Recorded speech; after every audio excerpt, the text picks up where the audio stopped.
Alors on y va pour le CSS, on va se l'ouvrir ici, voilà. À la limite on va faire rétrécir ceci et c'est parti. Alors ici je peux grossir vu qu'en HTML en général on a plus de place, en CSS on a plus de place. Toujours de base il y a un margin et un padding à notre body, hop on va lui enlever.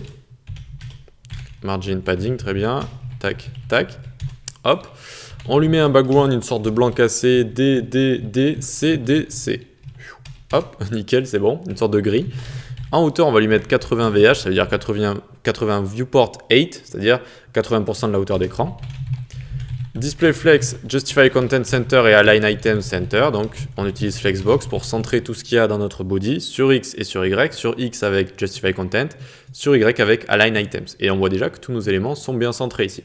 C'est nickel, c'est ce qu'on veut. Vous voyez ici, hop, ça permet de centrer ceci. Là, vous allez me dire, mais c'est pas centré sur Y, c'est pas centré de haut en bas. Si, mais de haut en bas, ça fait 80 VH, ça fait 80% de la hauteur d'écran. C'est pour ça que c'est un petit peu monté, j'ai fait exprès. D'accord ? Si on avait mis 100%, ça serait un petit peu plus descendu, vu que ce serait centré de haut en bas, sur les 100% de la hauteur du body. Bref, on continue du coup. Hop, on va s'occuper de notre box login. Box login, donc notre conteneur, on lui donne une width de 350 pixels, une hauteur de 480 pixels. On va lui mettre flex shrink 0.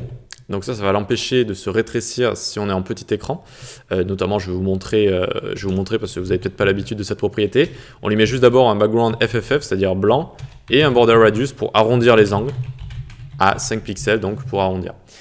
Retournons ici. Très bien, donc on a notre carte ici. Et regardez, si j'enlève le flex shrink 0 de base avec Flexbox, les éléments ont flex shrink 1 en fait. Et donc regardez, on va venir ici, on ouvre la console avec F12, on la met sur le côté.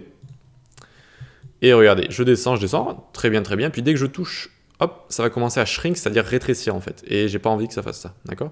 J'ai pas envie que ça rétrécisse, donc je lui mets flex shrink 0. Et donc ça ne va plus rétrécir. Vous pouvez refaire le test, ça ne rétrécit plus. Allez, on continue, du coup, on va s'occuper du logo, donc point container logo. On lui met une hauteur de 43% de notre carte, voilà. Et on réutilise Flexbox parce que c'est assez sympa, c'est assez facile de centrer des éléments avec Flexbox. Donc là, tout simplement, on vient de centrer notre div cercle, hop, ici. Donc notre cercle sera bien centré sur les 43% de la hauteur ici de notre élément, et donc c'est ce qu'on voulait. Donc on continue, tac, tac. Ensuite, on s'occupe du cercle en lui-même. Il va avoir une width de 150 pixels, une hauteur de 150 pixels, border radius, donc on le transforme en cercle en lui mettant un border radius de 50% ici. On lui met un background orange, donc 250, 165, 9. Ok, tac, nickel. Donc on a notre rond qui est créé ici. Vous voyez que si j'enlève le border radius, tac, hop, et donc à 50%, ça arrondit en fait tous les angles à gauche, droite, en bas et en bas à gauche. Et donc en fait, ça va faire un cercle parfait comme ça. C'est comme ça qu'on crée des cercles en CSS. Et puis hop, on va pouvoir recopier ça encore une fois. Encore Flexbox, vous allez me dire oui, pour centrer maintenant le logo à l'intérieur du cercle. Comme ça, il sera centré avec Flexbox tout aussi simplement. Point cercle, image, tac, il va avoir une width de 100 pixels, notre logo, donc hop, ça rétrécit, et voilà, super, on a un logo parfaitement centré.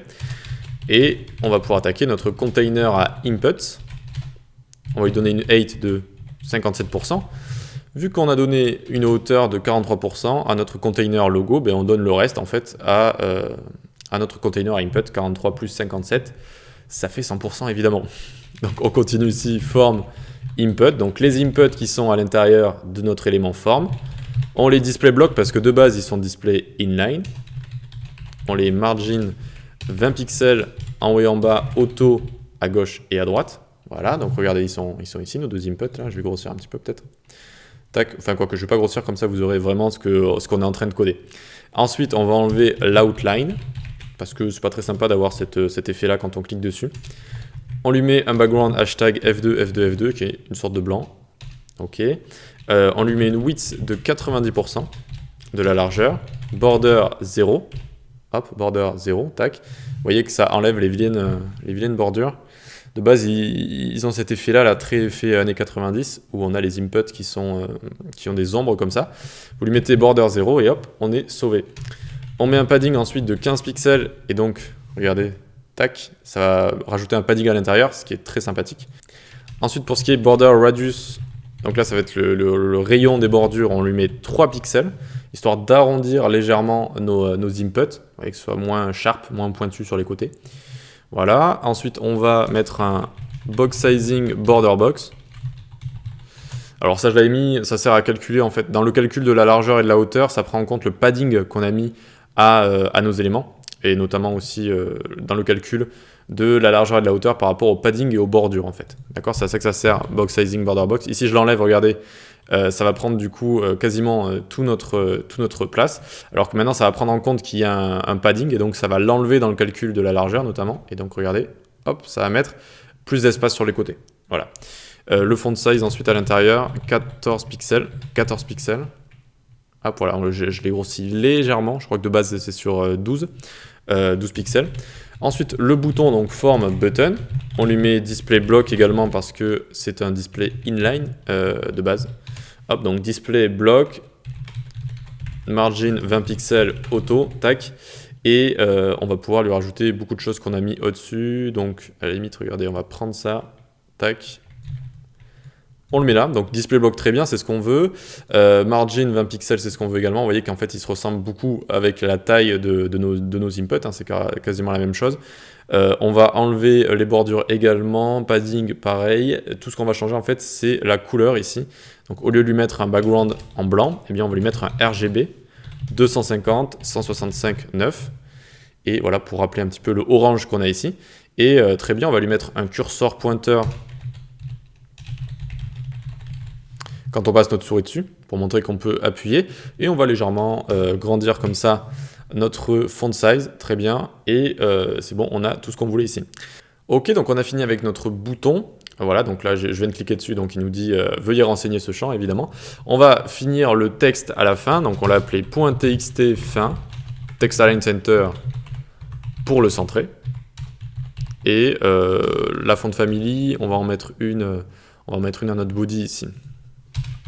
On va mettre comme font family une qui est déjà intégrée, donc c'est-à-dire Arial, Helvetica, sans serif. Voilà, donc la font family, quand vous envoyez plusieurs à la suite comme ça, si Arial n'est pas détecté ou n'existe pas sur votre support, sur le site, l'application, etc., alors ça va prendre Helvetica. Si Helvetica n'est pas là, ça va prendre sans serif.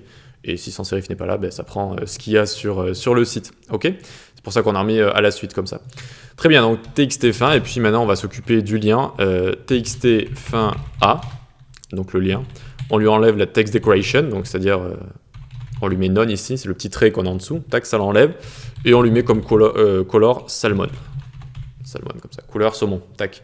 Et voilà, on a terminé donc avec notre login basique où on va pouvoir renseigner notre nom d'utilisateur avec un max length qu'on a mis. Donc regardez, si j'essaye d'aller au-dessus de 16 caractères, ça ne fonctionne pas. Pareil pour notre mot de passe, et puis on va pouvoir se connecter comme ça.